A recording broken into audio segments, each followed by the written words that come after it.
За та бүхэндээ итгэлийн бясалгалын хөтөлбөр гэдэг энэ номыг танилцуулъя. За энэ бол одоо зохиогч нь бол Дээд Монголын Сэрдэг Номоо хаан гэж олноо алдарсан Лувсан Зүлтэм Жанц гэдэг ламын зохиосон ийм ном.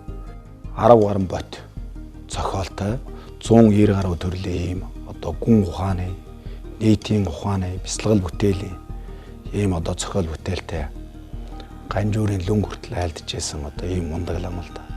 Энэ ламын одоо зохиол бүтээл дотор хамгийн ихнийхэн бодит нь бол удирдгал дөрвөн их хөтөлбөр гэдэг 4 ном байдаг. Тэгээ энэ удирдгал дөрвөн их хөтөлбөр гэдэг маань яг ямар номнууд байна гэхээр за нэгдүгээрт бол итгэлийн бясалгалын хөтөлбөр. Хоёрдугаарт бол базар задын бясалгалын хөтөлбөр. За гуравт нь болохоор мандлын хөтөлбөр гэж. За дөрөвт нь бол багшийн одоо ягүүзрийн хөтөлбөр гэдэг. Ийм 4 номыг зохиосон. Тэгээ энэ 4 ном нь яагаад удирдгал дөрвөн их хөтөлбөр гэж хэлж байгаа вэ гэхээр ер нь хүн бүгдийн хүсэл зорилго бол бүгд өөрөө аз жаргалтай сайн сайхан амьдрахыг хүсдэг. Тэгвэл одоо энэ аз жаргалтай сайн сайхан амьдрахад юу хэрэгтэй юм бэ гэхээр энгийнээр хэлэх юм бол 4 зүйл их чухал байна л гэж хэлж байгаа. Нэгдүгээрт нь бол өөртөө итгэх итгэл. Энэ бол хамгийн чухал.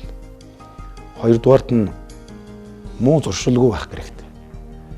Бидний энэ амьдралд гарч байгаа янз бүрийн алдаа, дутагдал, тэгэл болохгүй бүтэхгүй зүйл маань юунаас болж гарч ийнэ вэ гэхээр ерөөсөө л бидний энэ зан харьцаа, муу зуршлаас улбаатай. Уур, мунхаг, за бусдад атаархах, өгөөл бусдад буруу харьцах. Эннээс их хамааралтай байна. За гуравдугаарт нь бол хүнлэг инэрэнгүй байх хэрэгтэй. Энэ бол одоо бурхан болж гэгэрхээ үр хөрөнгө байдаг. Ялангуяа хамаг амьтныг өөрийнхөө их мэд энэрх тэр бод сэтгэл их чухал. За дөрөвт нь бол эрдэм чадалтай байх хэрэгтэй. Өөрийн сурсан мэдсэн зүйл маань өгөөжтэй байх хэрэгтэй. Энэ 4 зүйл их чухал байна. За тэгээд энэ 4 номыг унших жолондоо бас орчуулж хөрөхөн зүйтэй юм байна. Энэ бол хүн болгонд хэрэгтэй ном учраас эхний удаад бол одоо итгэлийнхэн бясалгалын хөтөлбөрийг ингээд орчуулад зүйл тайлбарын хамтаар та бүхэндээ хүргэж байгаа. Удирдгал хэсэгт нь бол одоо хүмүүсийн туйлын зорилго юу юм бэ? Энэ бол одоо сэтгэлийн их амар амгалан олох явдал. Тэгвэл түүнийг хэрхэн яаж олох ёстой вэ? Одоо бурхтын номлосон энэ номлол сургаалын утга учир юу юм? Бурхны шашин гэж ер нь юу юм бэ гэдгийг удирдгал хэсэгт нь гаргаж өгч байгаа. За яг үндсэн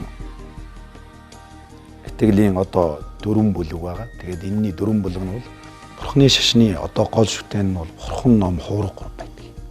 Бидний одоо ичгэд бишээр залбирах ёстой хамгийн гол 3 зүйл нь энэ 3 эрд.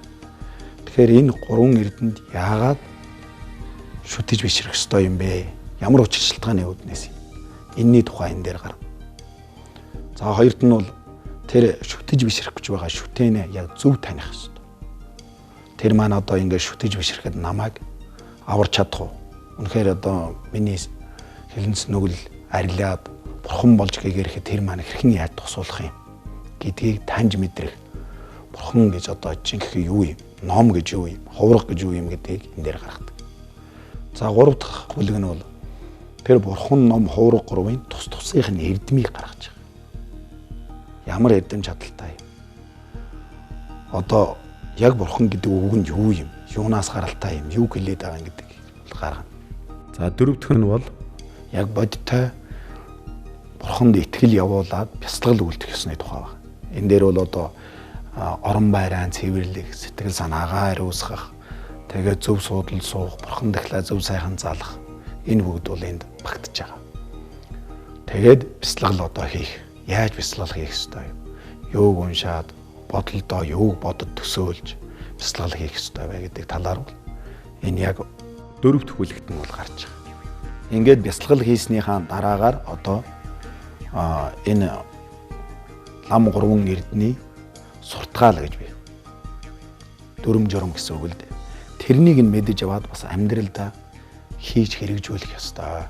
Тэгэхээр энэ төгсгөлд нь бол одоо тэр 3 эрдний суртгаал тэгээд түүнийг нь яг гарын авлага болгоод өдөр тутамдаа уншлага, бясалгал, амьдралд хэрэгжүүлэх зан үйлийнх нь тухай бол одоо хамгийн сүүлд нь бол эмэгтэйгээд ингээд их сайхан товчхон гаргаж өгсөн байдаг. Энэ номыг үзэл судлаад яг амьдралдаа мөрдөж хэрэгжүүлснээр та маш их амар амгалан мэдрэх болно. Ялангуяа одоо сэтгэлийн муу зан гаран шин багасна. Буй нэг их хура хэлнэс нүгэл ариусна. Ингээд ирэхээр өөрөө сайхан зөв төлөвшөж эхэлнэ.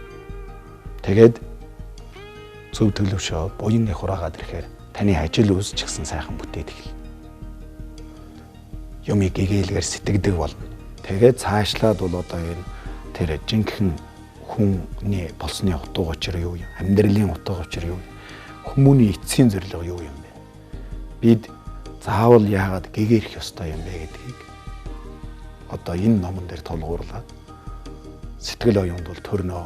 За тиймээс бол энэ удирдгалд өн их хөтөлбөрийн та бүхэндээ орчуулж өргөж байгаа. Тэгээд энэ номыг үзэж судлаад амьдралдаа хэрэгжүүлж бас өөрөө энэ буян номын гайхамшигыг мэдрээрэй.